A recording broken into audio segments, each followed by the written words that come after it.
Hey everybody, and welcome to a new episode of Fish Files. Today I'd like to talk about taking a test. I didn't do well in tests in school, but you know, it's very important to test the water in your aquarium, and it doesn't even have to study. That's a joke. Anyway, today I'd like to talk about how I use the API Master Test Kit, and it's a little complicated, but it's actually very easy, and it gives a lot of good solid data about the state of your water. Do you know the state of your water?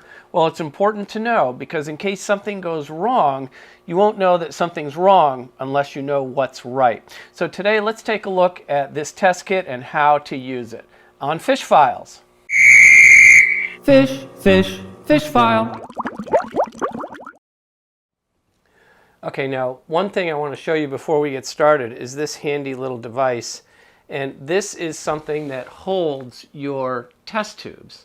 And I got this off of Etsy, and it's something that's 3D printed. And it holds 4 test tubes in each one of these circles in the base. Okay, and then it holds caps on these short posts. And then on these taller posts, that's where your test tubes go upside down to dry when you're done. And it comes in any number of sizes. It's, I don't know, about 10 bucks. If you go to test tube holders, and like I say, I got this on Etsy, it was obviously 3D printed. If you can imagine something, it's probably been 3D printed. So just wanted to show you that really handy device. So we need to fill our test tubes with water up to the line. And so I dip it in. I don't like to take the first water. It's just an old habit I have, but I kind of rinse it out a little bit. Just to make sure I've got a good clean sample.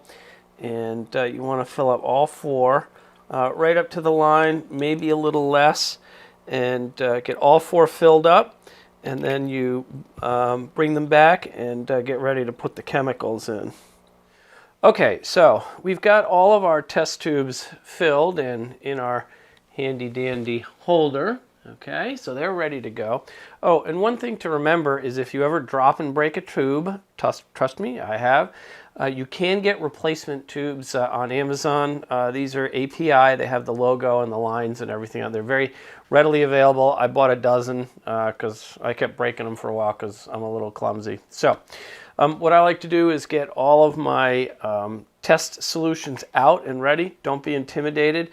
Everything is fully explained in the manual. So the first thing we're going to do is test for the pH. And it says right on the bottle, test solution, see it says add 3. Okay, so it tells you how many drops to put in.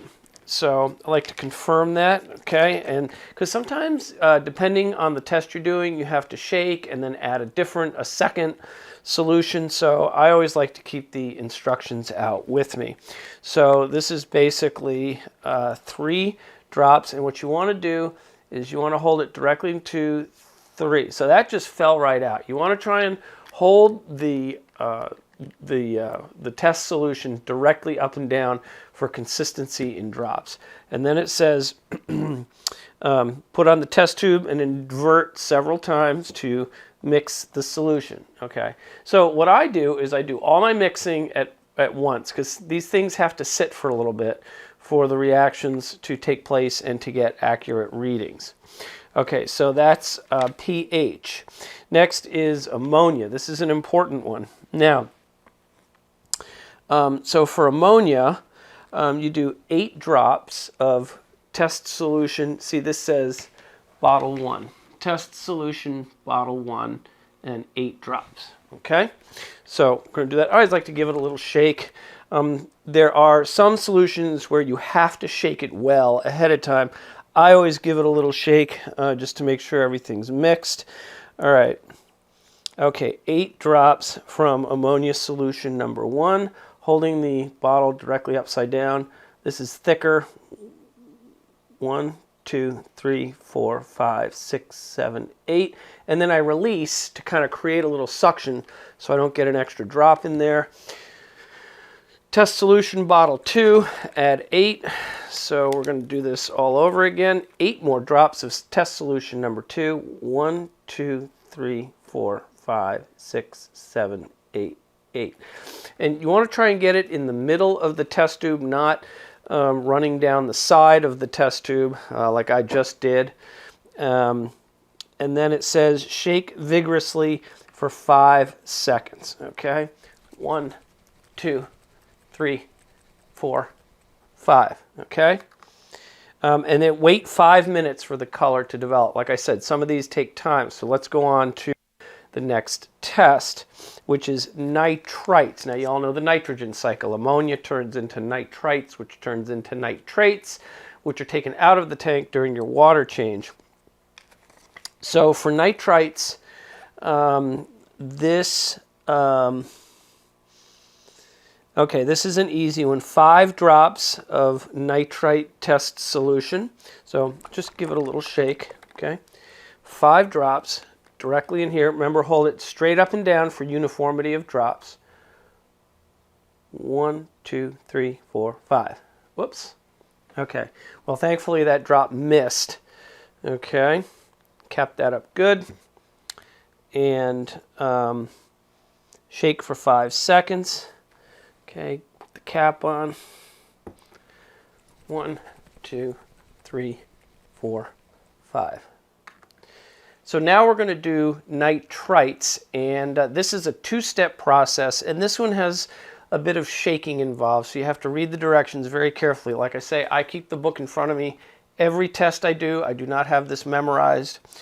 Okay, so 10 drops from solution 1. Just give it a little shake. Okay, here we go.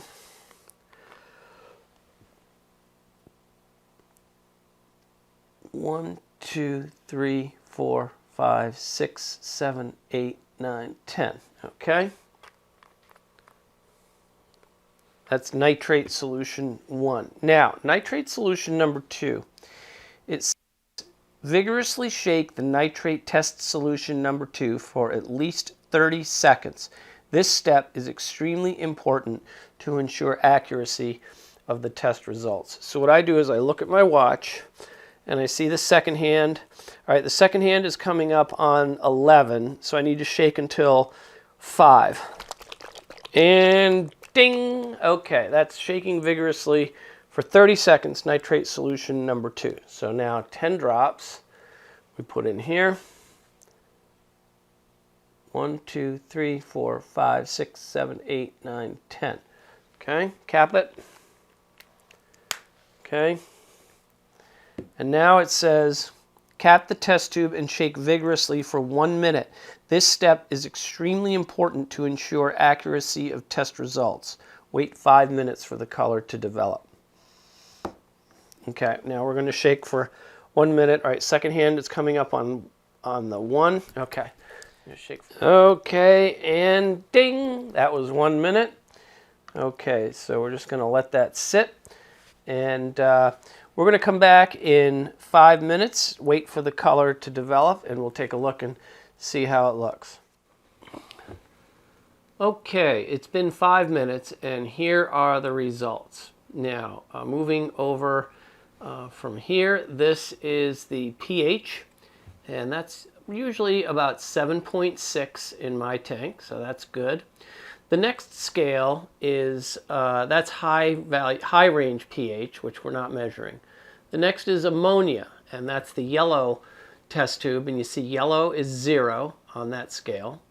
The next is nitrites, that's the blue scale right here. That's the blue tube right here, and that's at 0.